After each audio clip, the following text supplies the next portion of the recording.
backstage with Michael Jackson, as close to his private world as you could ever hope to get. People are always asking about the man behind the myth. But in this electric moment, is there really any difference?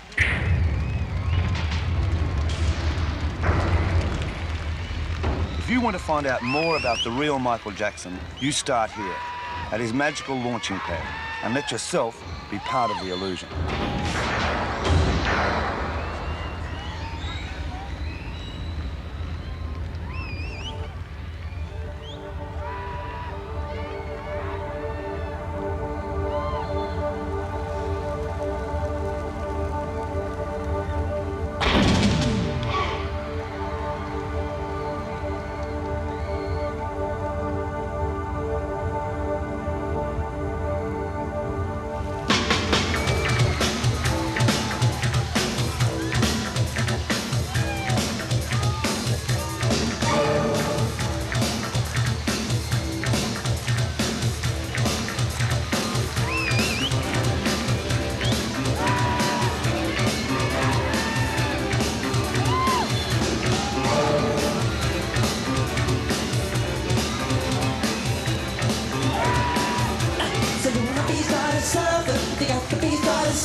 High-voltage performance wired up to another world.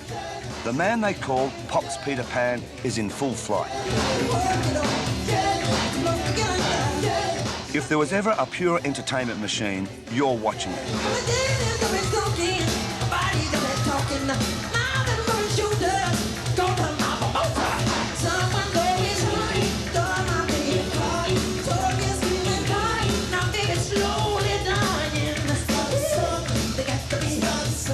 Watching him on stage and the power of his performance, I remembered the shy kid I interviewed in New York for Countdown in 1977. Do you regret having to keep up with your schoolwork? No, I enjoy it. I love to read and learn and all that stuff. Yeah. Yeah. Now, over in Australia, we've seen you on many of the big shows, like the big music awards and things like that. Oh, yeah. And your little sister's been on a few of them. Oh, yeah. She's a funky little sister. Groove along. She is funky. She's amazing. Even back then, he'd already come such a long way. The son of a crane driver from industrial America, tripping the light fantastic when his friends were struggling in school plays, the boy who was born to sing knew nothing but the stage. At the time I talked to him, he was getting ready to rock with you.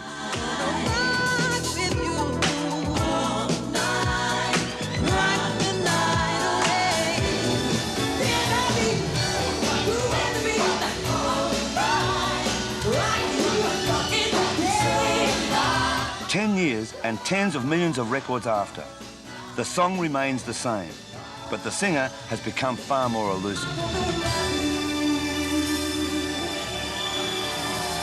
Come on, girl, rock with me, till morning.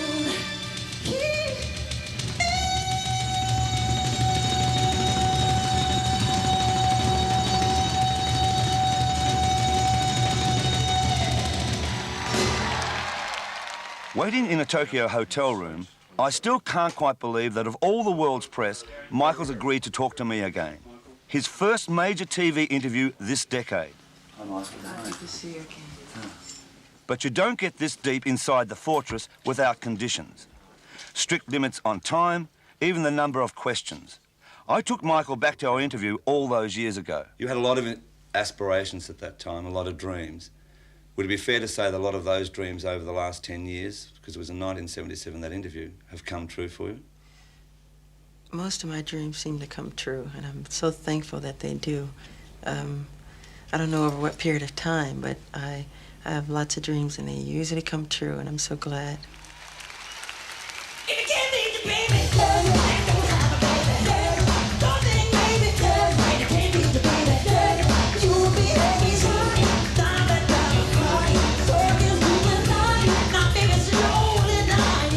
$60,000 fans on a warm September night watch Michael set music alight. Tonight it's Tokyo. An inkling of things to come when his Magical Mystery World Tour hits Australia in November.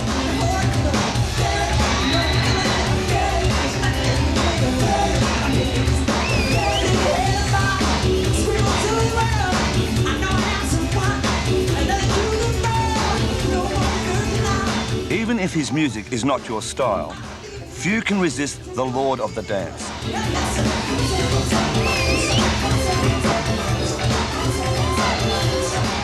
I dance a lot anyway. I've always loved to dance. When I was just real little, I used to watch Sammy Davis, Fred Astaire, and James Brown, and just dancing about the house. So I don't remember not dancing.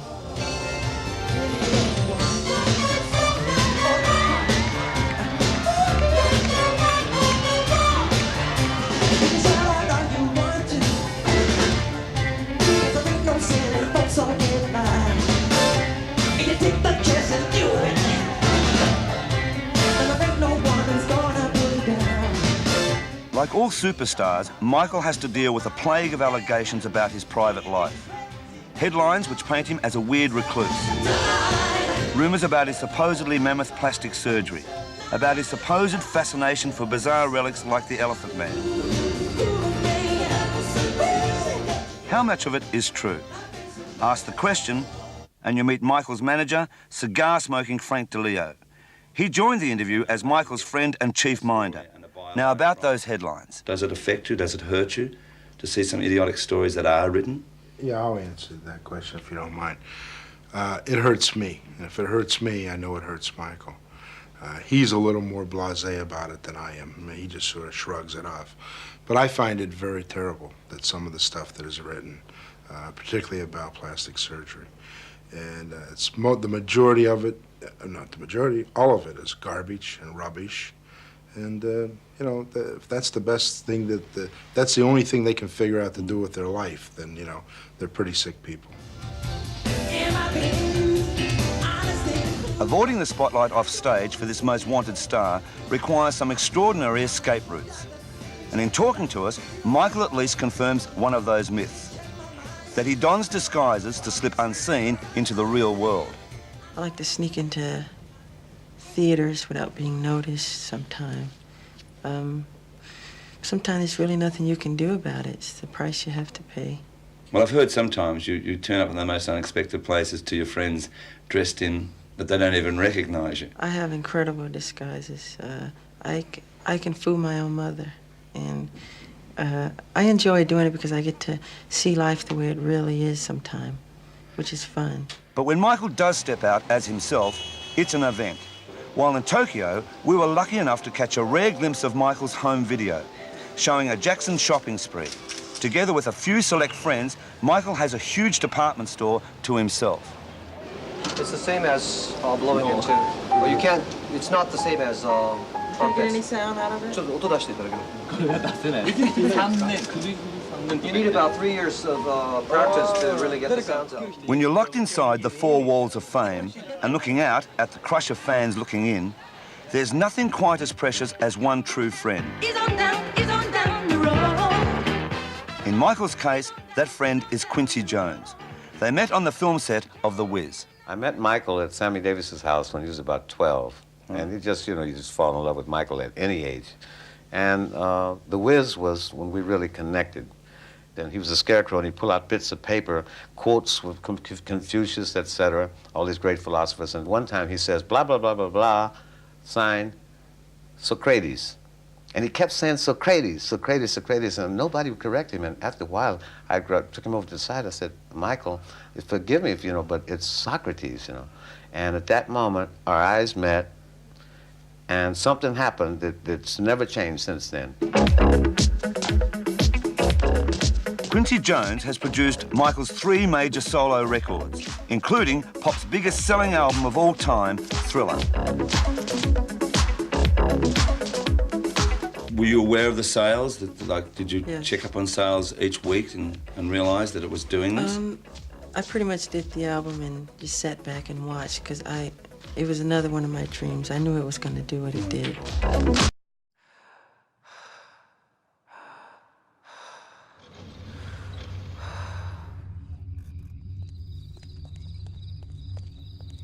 I have something I want to tell you. Yes, Michael? I'm not like other guys. Of course not. That's why I love you.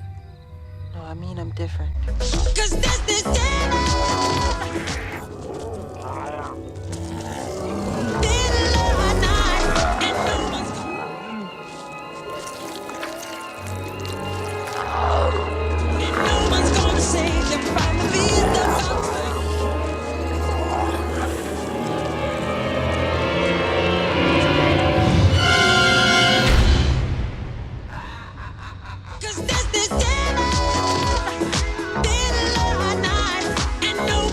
save you from the